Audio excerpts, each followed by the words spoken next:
tell us a story?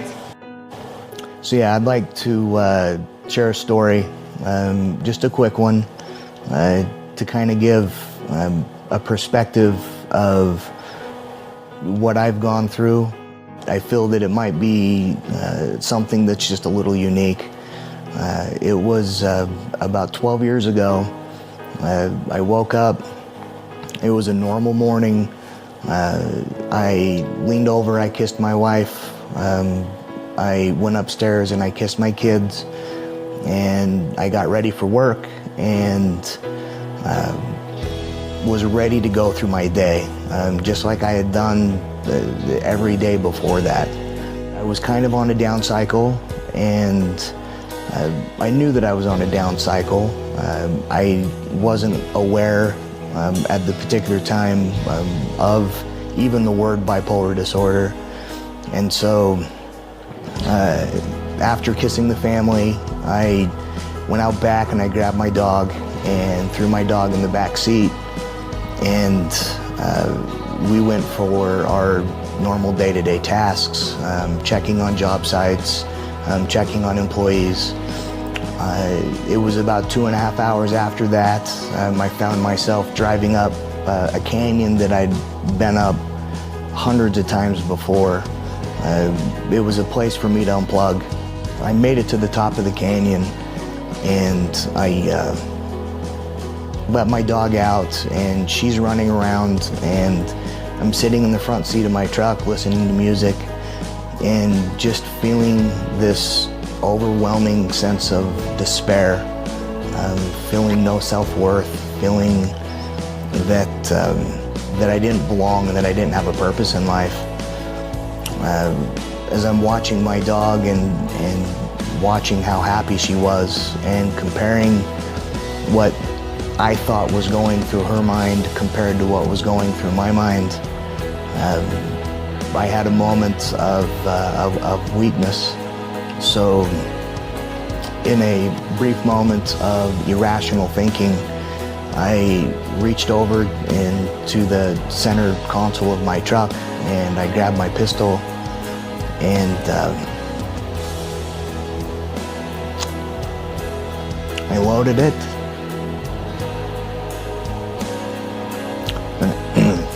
And I put it to my head and I pulled the trigger.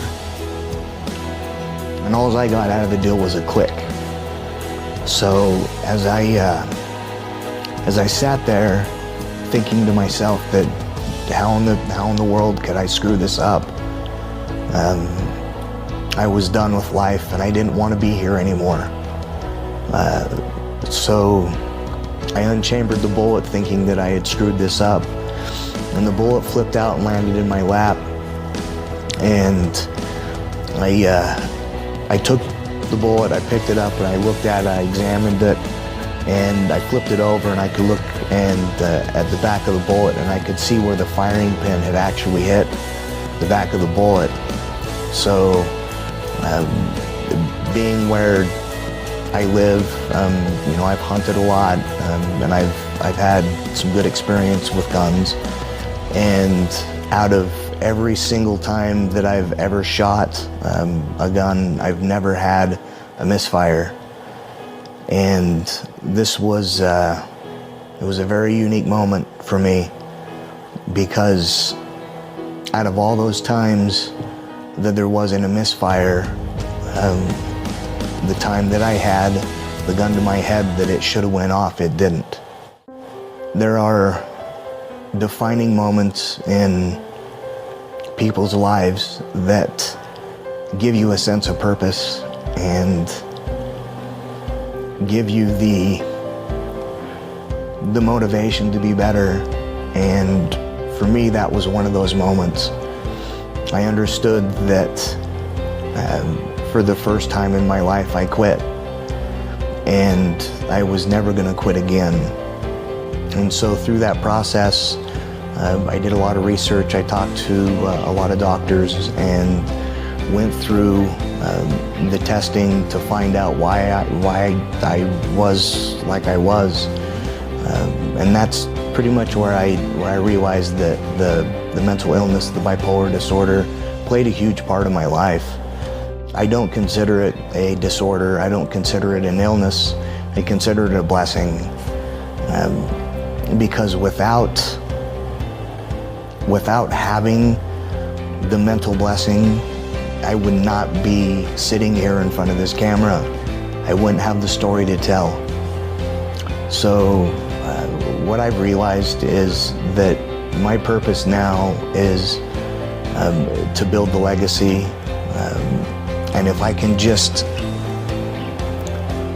just change one person, just one, from going up the canyon and losing hope, then I feel that my work would be done. If I can just save one. I don't need to save the world. I want to save the world. It's each individual person that I want to change, and I want to help, and I want to end the stigma of what the disorder is about. I'm just as normal as everybody else, other than I'm wired up here just a little different. So, yeah, it's my story.